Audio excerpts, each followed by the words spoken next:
It's another episode of the Shiesty Show. I'm your host, Matt. We back at it again on this Wednesday evening, November 2nd. Just living life, cooling, hanging back. Another long day, another great day in paradise. We got sports and music and everything in between here. So let's get right into it, man. First thing I want to touch is my boy Jake Peasy out there sleeping them. Nah, you know what, man? Let me be honest. Anderson Silva, he's old, man. 47 years old. Came in there. But you know what? He really surprised me. He really looked good. For being as old as he is, you could definitely tell he does a great job of keeping his diet, keeping himself up. Great conditioning for the way he was moving at 47 years old. I think if Jake Paul would have saw him 5 to 10 years younger, it would have probably been different. Because you can tell Silva, he takes boxing serious enough to know he knows what he's doing in the ring. He looked sharp, man. He was coming with the body attacks, hitting Jake Paul with some heavy shots, bobbing, weaving, looking sharp, man. For a guy that's a UFC guy, he looked good in the boxing ring. I'll give him that, man. He was winning the fight to me. In all honesty, Silva was winning the fight until the last round when he got knocked down. I think that's probably what changed the corner. But, of course, Jake Paul is a money guy. Just like I say for Canelo, just like I say for the money guys, like majority of the time you're going to get the victory on the scorecards. And that's how boxing is, man. Jake Paul, I could have seen that fight ending in a draw. I think Silva did enough in the beginning to at least get a draw. But, Jake Paul's the money guy. They're going to give it to Jake Paul. He did drop him. I'll give Jake Paul that. He had the power to drop a UFC guy, even though that guy is coming off a couple losses, but you can't take away what he did to the sport for UFC. At one time, I know he was like the Michael Jordan of the league, man. I know everyone, that's who they wanted to see, the Spider, So shouts out to him, man. Good fight Saturday, better than what I expected. I also saw Le'Veon Bell in there with a UFC guy. He looked, he was getting walked down a little bit, but definitely Le'Veon Bell surprised me. Being an NFL guy, coming into boxing, doing his thing, that was cool to see, man. You know what? If this is the new route for football players that still want to be competitive and do something and get in the boxing ring, man, I'm all for it. Put the guns down, put the gloves on, internet beef, Twitter beef, whatever goes on, get in the ring, So I think he's doing a good thing with the celebrity getting in the ring and boxing, and Le'Veon Bell looked good for his foe. I know he knocked out Adrian Peterson as well, but to actually fight a combat sports fighter and do his thing, how it is on, he looked good, man. Another thing is, I've been hearing that Usyk is going to be challenging Tyson Fury in 2023 for all the belts. That's another great one, man. But I just think at this point, to me, Tyson Fury is the best heavyweight I've seen in my lifetime. I didn't get to, I was born around Tyson, didn't get to see Tyson, didn't get to see Lennox Lewis, didn't get to see Klitschko, but I got to see Tyson Fury, and to me, he's the best heavyweight in the division. Got the whole division spooked. Quite honestly, if this fight don't happen, everyone's spooked. But you know what? Usyk coming off a big victory against Anthony Joshua, beating him twice. That's the fight to be made. And if he doesn't go with Usyk, I hope Ruiz can come in there somewhere. I think at this point, Ruiz, if he gets a big fight, I think he would stay motivated and get serious about it, because that's the biggest shine he ever got when he beat Joshua the first time. Well, the story goes, started partying and filling up his big head. But you know what? I think if they give him the chance at a fight like that, I think I think he tightened up for it because that's the biggest payday he'll probably ever get. So, that's another good one I would like to see. And that one too, Ruiz is a lot faster, can counter. But is he too small? Because Tyson Fury, man, he's gonna put the body on you. He's gonna make you feel him. That whole 6'9", he's gonna make you feel him for sure, man. And so that's another one coming up that's good. And then we got the Bivol Ramirez fight. I'm not too familiar with Ramirez. I've heard the name, but Bivol, you got to come out and shine, just like we talked about Ruiz. Don't come out and lay a dud after you just beat Canelo. Keep your foot on the gas. If Bivol wants to be the man, this is the time to do it right here. Not biased at him or any reason or anybody, but you know what? He's looked sharp against one of the best fighters in the game. Whether you like him or not, Canelo is one of the best in the game, and he held his own and looked good, man. Is Canelo too small? Maybe, but I think Canelo walks around at 185, 180. I'm guaranteed he's for his size, he's a pretty big boy. So, you know what I mean. So Bivol doing his thing, man. We'll keep an eye on that one. I think definitely if he gets to Ramirez, Canelo's waiting for him. And last but not least, I shall say, last but not least, Terrence Crawford, Errol Spence, not happening. So we gotta hope and pray the boxing gods let this happen, and we get the Tank and Ryan, because I think those are two guys in their prime, man. And I'm tired of back and forth. I just give the fans what they want, man. I get the fact that you got a family to provide for, and boxing is a business, and you can lose your life in a boxing ring. But I think when you're making so much money already, charging fans ridiculous prices for everything to go to an event, I think you owe it to them at least to show up and fight with some heart, and not just be there to collect a paycheck, and that's what it seems like in boxing. Let's take the easy route. So let's hope that these guys come through and give us something to be entertained about, and be happy about the sport, because I love it. I really do. It's you guys hear me on this show a lot talk about boxing. One of my favorite sports, probably right behind football. So we'll keep an eye on it, see how it moves in the boxing game. On to the next. One thing I do want to say, man, rest in peace to Takeoff. Condolences to his family. The rap game is turning up. Feels like a rapper's dying every other day. Whether they're getting robbed, killed at a bowling alley. It definitely seems like there's an agenda, or there's some brewing, some pushing, targeting rappers, because I don't know, man. It's just weird that ever since Nipsey passed, it becomes every other month I hear about someone getting killed in the rap game, and this happens every day. But these are people that are known dying on Instagram Live or whatever. People posting videos which is, I don't think it's cool, but I know people there, they want to get their likes to entertainment. Not for me, not my morals, but it's a scary thought.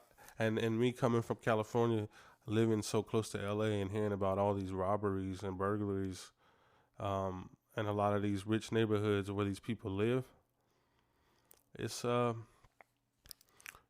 real reality, man, that a lot of this gloating and stuff you see on Instagram, it brings a lot of envy.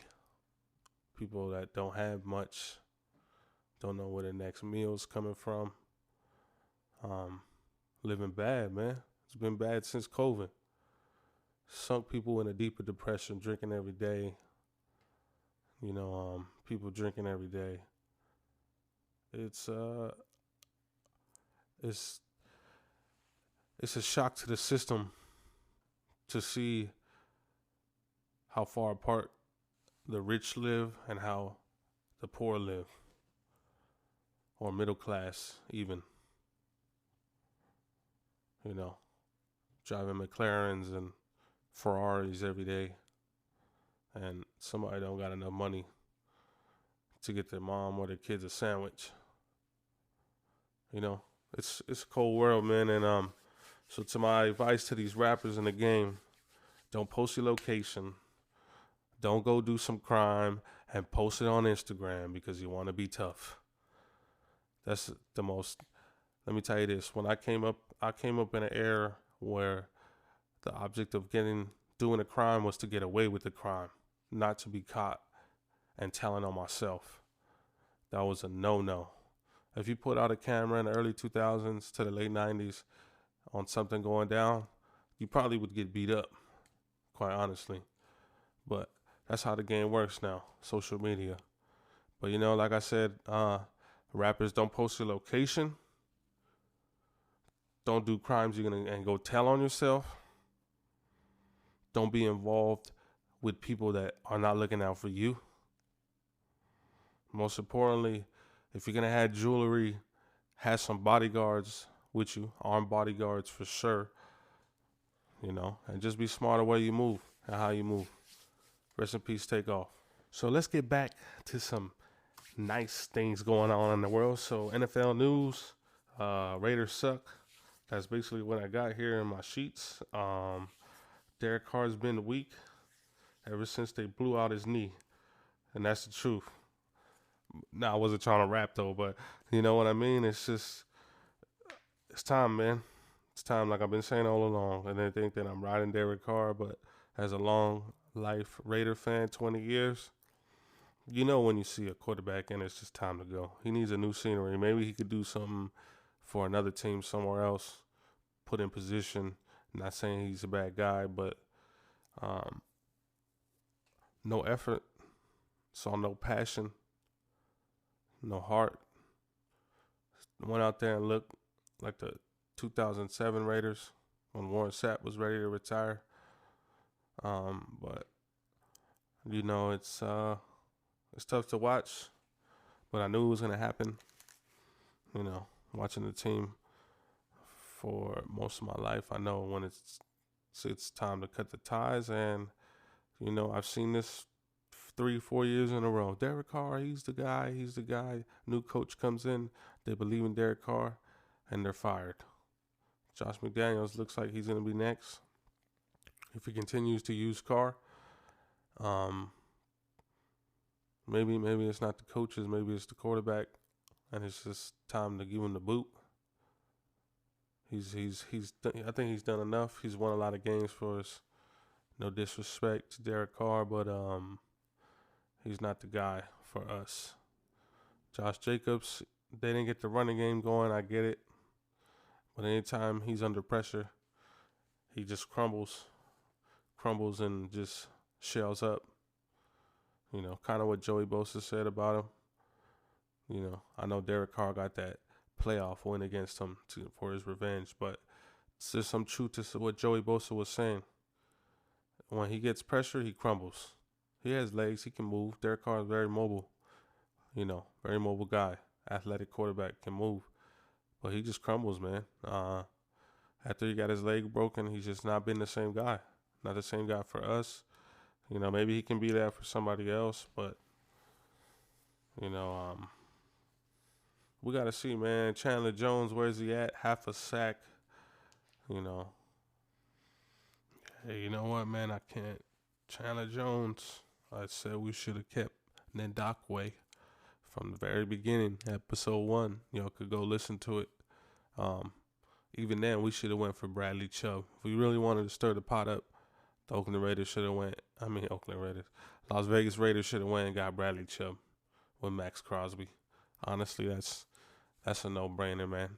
Trade Chandler, give him Farrell, give him a number 2 round pick. Perfect. Send him, But you know, this is what it is. Um, don't see it getting any better until we actually do get rid of Derek Carr. That's the truth, my honest opinion. So let's not stay there too long because I ain't trying to have an unhappy day. So next on we got like I said, Bradley Chubb to the Dolphins. What a great move. They got Tua, got Gatsky, they got Waddle becoming his own star receiver himself, Tyreek Hill, and Tua coming back looking sharp. That's a tough team, scary team. They up there with the Bills for sure, man. You know, so that was a nice pickup for them. We'll give that grade a B. For the Broncos, uh, we'll give it a C. Steelers acquire William Jackson. I'm not really feeling that one. Let's see what else we got here. See if we got any other blockbuster trades for the trade. Oh, we got Claypool going to the Bears. That's pretty nice. You know what, man?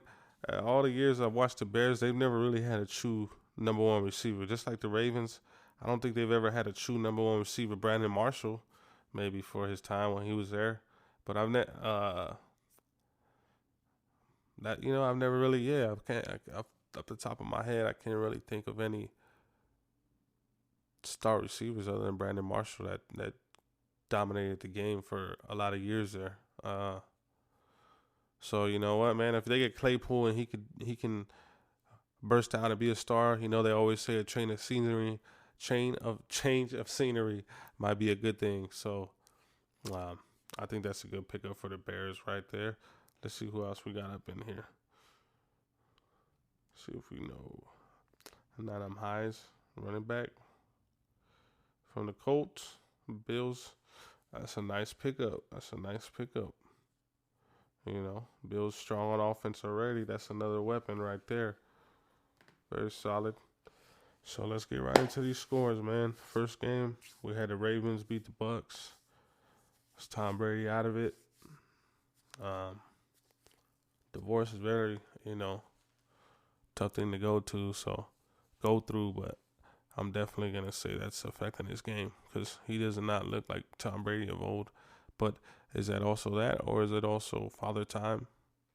45 years old, taking a lot of hits. His body, mind crumbling right now, man. But he's not looking like the Tom Brady I remember. So that's the first game right there. Ravens beat them 27-22.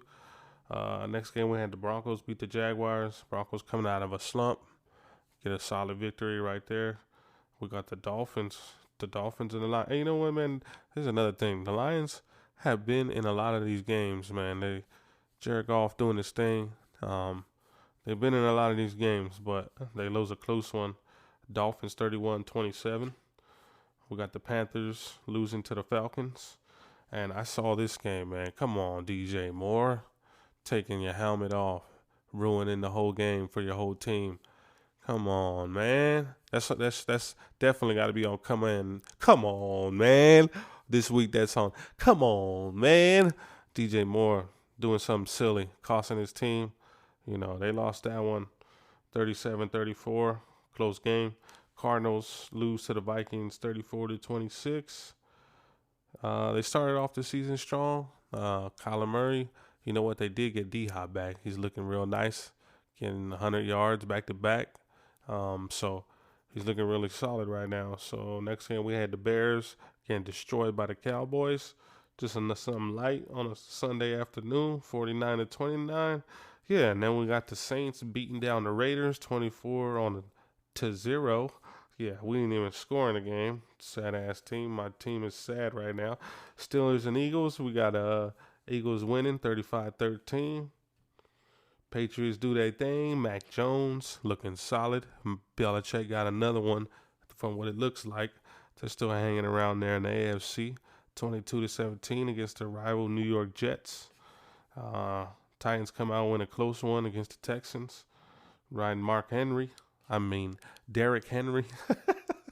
Mark Henry. Yeah, beat it. Somebody gonna get their ass kicked. Somebody gonna get their wig split. Beat him up. Y'all ain't know about that. Anyways, Giants lose to the Seahawks 27-13. We got the Commanders getting the win over the damn, what a close game that was. Getting the win over the Colts 17-16. 49ers come out and dominate, man. This is one I want to talk about right here real quick. Christian McCaffrey, they put him on they they inserted him into an offense that was already with plenty of weapons. Now they have an extra weapon at the disposal. And man, you saw it all. You saw it all last week, man. Throwing a TD pass, doing everything in the game they need him to do. Another Debo Samuels. Can you picture that? So they get that win 31-14. My homies at a Rams fan, yeah, yours suck too. You know that. Anyways, Packers and Bills 27-17. Bills, you know, hate them too, but they're definitely gonna be there to the end. So that's not news to me. Aaron Rodgers looking old, but can't really say that because he lost a lot of his weapons. Last game we had on the list, Browns beat the Bengals 32-13. I think this is a shocker to a lot of people, but Cleveland's hanging around too, man. Cleveland's not out of there, but those are the games of the week. This has been another week, another episode of the Shiesty Show podcast. I'm your host, Matt. Gotta do what I gotta do. I'm trying to drop on Tuesdays. Is the days that I want to put these out, but life happens sometimes and they come out a little bit later. But anyways, gotta keep consistent. Hope y'all keep listening, and I'm out.